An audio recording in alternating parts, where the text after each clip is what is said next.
할렐루야. 사랑하는 성도 여러분, 오늘 저와 여러분에게 주시는 하나님의 말씀은 욥기 10장 1절에서 22절에 있는 말씀입니다. 오늘 본문 10장 18절에 보면 주께서 나를 태에서 나오게 하셨음은 어찌함이니까 그렇지 아니하셨다라면 내가 기운이 끊어져 아무 눈에도 보이지 아니하였을 것이라. 자, 주께서 나를 태에서 나오게 하셨음은 어찌함이니까 라는 이 질문. 자, 욥의 질문이죠. 왜 나를 태어나게 하셨습니까? 라는 이 질문을 통해서 우리가 함께 묵상을 해보기를 원합니다. 자, 여러분은 하나님이 여러분을 이 세상에 왜 태어나게 하셨는지 생각해 보셨습니까? 하나님이 나를 이 세상에 태어나게 하신 이유가 뭘까요? 그것이 바로 하나님이 우리에게 주신 사명이라고 말할 수 있습니다. 하나님이 나를 왜 이 땅에 보내셨는지 그 구체적인 사명을 알고 사는 사람과 모르고 사는 사람은 큰 차이가 있습니다. 사명을 알고 사는 사람은 이 세상을 아주 의미 있고 가치 있게 살아갑니다. 아무리 세상이 살기 힘들고 어렵다 할지라도 사명을 알기 때문에 주저하지 않고 포기하지 않고 절망하지 않습니다. 하나님이 주신 사명을 알기 때문에 소망을 갖고 인내하며 살아갑니다. 그러나 사명을 알지 못하는 사람은 어렵고 힘들면 낙심하고 좌절하고 포기합니다. 인생을 무의하게 보내고 무가치한 인생을 살아갑니다. 예수님은 왜 이 땅에 오셨는지 분명하게 알고 계셨습니다. 사명을 잘 알고 계셨다라는 말씀입니다. 요한복음 17장 15절에 보면 아버지께서 나를 세상에 보내신 것 같이, 자, 예수님이 이 세상에 온 것은 그냥 온 것이 아니라 하나님 아버지께서 예수님을 이 땅에 보내셨다라고 예수님은 그렇게 말씀하고 있습니다. 자, 요한복음 6장 38절부터 40절까지 말씀을 보면 38절을 보면 내가 하늘에서 내려온 것은 내 뜻을 행하려 함이 아니요 나를 보내신 이의 뜻을 행하려 함이니라.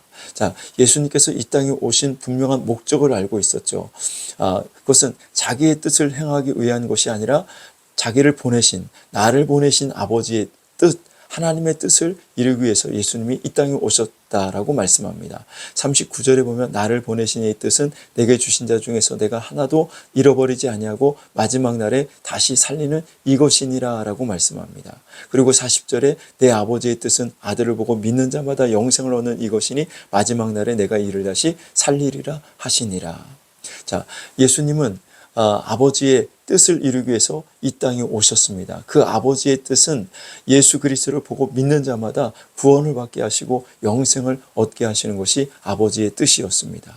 그래서 예수님은 하나님께서 자신을 왜 이 땅에 보내셨는지 분명히 아셨고 정확하게 알고 계셨습니다. 그래서 하나님께서 자신에게 주신 사명을 이루기 위해서 힘들고 어렵고 또 고통스러웠지만 십자가의 길을 가셨고 십자가에서 죽음을 맞이하셨습니다.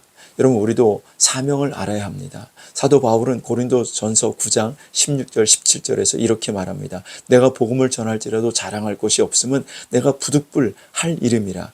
만일 복음을 전하지 아니하면 내게 화가 있을 것이로다. 내가 내 자의로 이것을 행하면 상을 얻으려니와 내가 자의로 아니한다 할지라도 나는 사명을 받았노라. 자, 바울은 사명을 받았다라고 말씀합니다. 그 사명이 무엇입니까? 복음을 전하는 것이죠. 복음을 전하는 사명을 받았고 그 부득불 자신은 복음을 전한다라고 말하고 있습니다.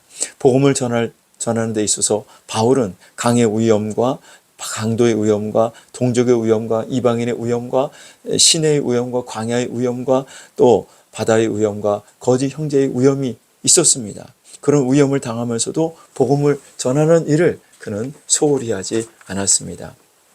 왜냐하면 복음을 전하는 사명을 바울이 받았기 때문입니다. 하나님이 여러분을 왜 이 땅에 태어나게 하셨을까요? 왜 이 가정에 살도록 만드셨을까요? 여러분, 그 분명한 뜻을 알아야 합니다. 사명을 알아야 합니다. 그 사명이 바로 무엇입니까? 전도의 사명입니다. 왜 나를 그 직장에 보내셨을까요? 왜 내가 지금 이 직장에 다니고 있을까요? 하나님이 그 직장의 안에 있는 아직도 하나님을 모르는 사람들에게 복음을 전하는 사명을 나에게 주셨기 때문에 그 직장으로 나를 보내신 겁니다. 사도행전 1장 8절에 보면 오직 성령이 너희에게 임하시면 너희가 권능을 받고 예루살렘과 온 유대와 사마리아와 땅끝까지 이르러 내 증인이 되리라 주님 말씀하셨습니다. 그렇습니다. 여러분, 증인의 사명을 하나님이 우리에게 허락해 주셨습니다. 오늘 하루도 예수 그리스도를 알지 못하는 자들에게, 복음을 알지 못하는 자들에게 복음을 전하는 그 귀한 사명을 하나님께서 나에게 주셨다는 사실을 내가 알고 그 사명을 잘 감당해서 하나님께 복을 받는, 또 상을 받는 저와 여러분이 다 되실 수 있기를 주님의 이름으로 축원합니다.